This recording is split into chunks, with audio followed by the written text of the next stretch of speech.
dari nenek moyang dulu itu memang ada sebuah kelompok atau gerakan, mungkin gerakan yang tidak bertanggung jawab nih Mas, karena ingin merusak.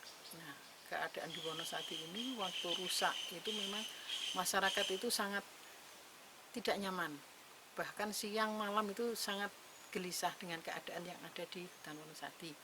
Nah, ada cerita bahwa kayu-kayu yang pernah ditebang dari hutan ini dibawa ke jalan besar, karena dulu kan hanya jalan setapak, belum ada listrik. Itu kayu yang ditumpuk itu bahkan sehabis waktu masuk maghrib itu sudah ada yang menunggu Mas. Jadi hewan-hewan kayak serigala nek wong Jawa itu nek bilang baung.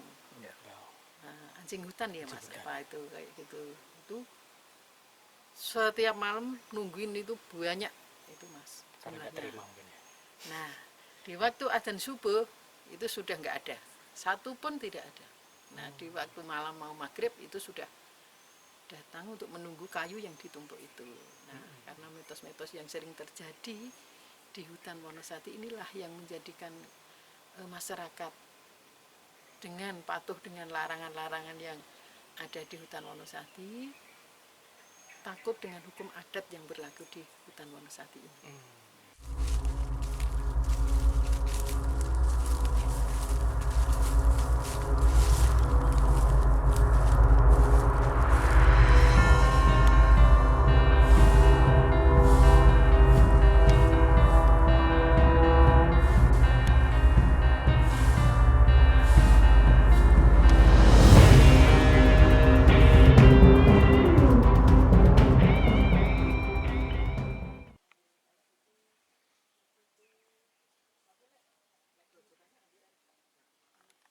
Jadi di tahun 6566 itu tinggal 4 pohon yang berada di lembah yang merupakan petilasan tadi, itu namanya pohonnya Asem Jowo. Sampai sekarang masih ada. Itu jadi 4 pohon masih ada di sana, dan bahkan itu ranting-rantingnya itu sudah pada turun sendiri karena sudah mungkin ratusan tahun gitu.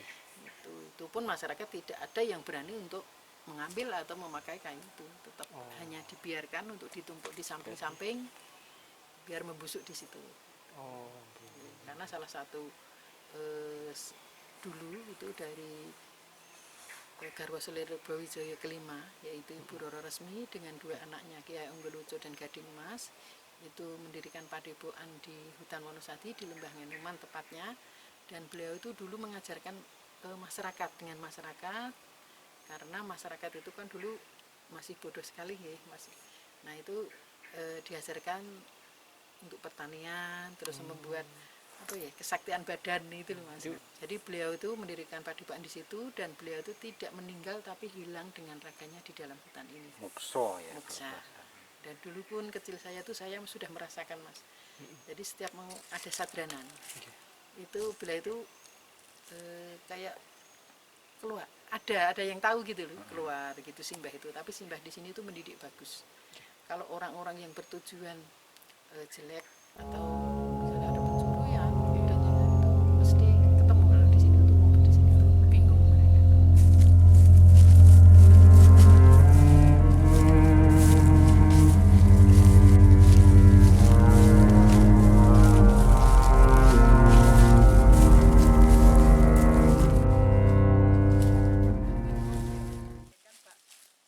Pak penyaring, Pak menampung.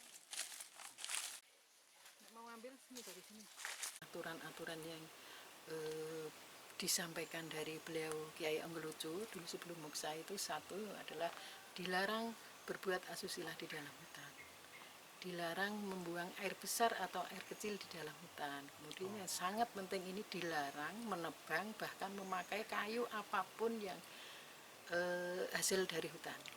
Nah, itu nanti barang siapa akan melanggar itu akan menemukan sebuah hukuman. Itu kapan, apa, dan di mana kan tidak tahu, namanya hukum adat. Itu sudah sering terjadi Mas di sini. Namanya orang itu kan ada yang percaya, ada yang tidak. Itu akhirnya orang-orang yang melanggar itu ya tetap mendapatkan Mas, kayak hukuman. Bahkan sampai ada yang meninggal. Kalau yang kecil-kecilan itu misalnya dulu pernah ada ibu-ibu itu kan punya sawah di atas sana, anaknya membawa anak balita dan kakaknya umur 5 tahun udah SD itu.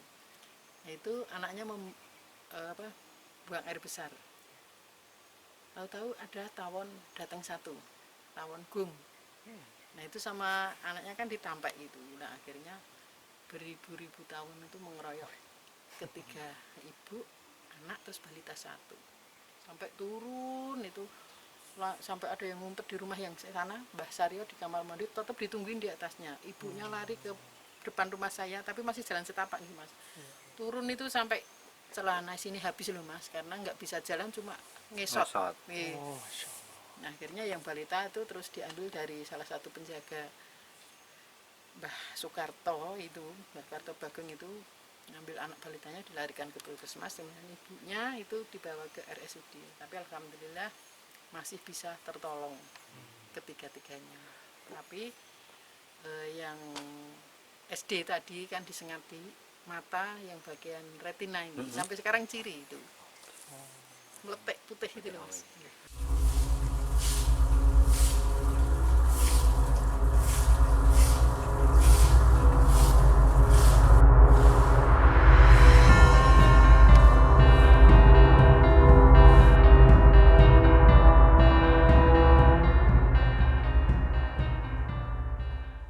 Wonosadi ini kan Wono Alasadi itu dulu dari kata Sandi Rahasia. Jadi memang Wonosadi ini benar-benar kayak sebuah rumah, sebuah keraton lah. Karena di malam hari itu waktu kecil saya itu tengah malam itu terdengar suara gamelan. Terus ada sinar-sinar sing besar-besar itu. Iya. Ya belum lama ini pun sebelum ada listrik loh Mas, itu sering kayak gitu tuh. Jadi ini kan memang merupakan sebuah padepokan, ada yang menempati gitu kan. Secara tidak kasat mata. Iya. Ada lurah desa sendiri dari militer dulu pernah tahun berapa ya. Saya udah punya anak. Itu tetap akan memakai kayu yang dari hutan Wonosadi. Nah, beliau ini menebang Mas, menebang yang tukang sinso itu, akhirnya kayu itu di sinso nggak roboh.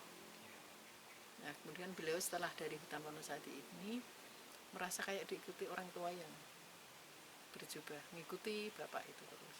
Nah akhirnya bapak itu kan kebingungan, kok saya selalu gelisah nggak nyaman kayak gini, ke orang tua lah intinya. Nah terus bapak melakukan apa? Itu ditanya gitu. Ya, setelah ceritain ini ya bapak dalam 1 minggu ini jangan pergi jauh-jauh.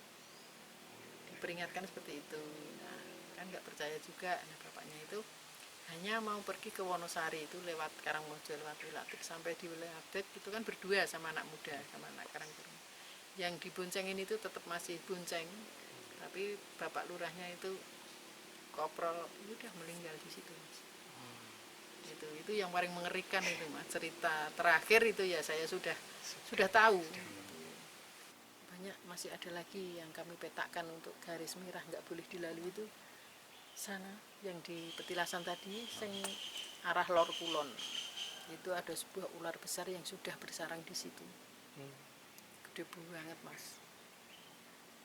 Pernah ada yang melihat dari jauh itu sampai wedi ngidak lemah menek Mas, gerak ndelok ulo lagi jalan gitu tuh, sampai naik sedikit aja kayak terlalu besar ularnya tuh gelundung naik gelundung.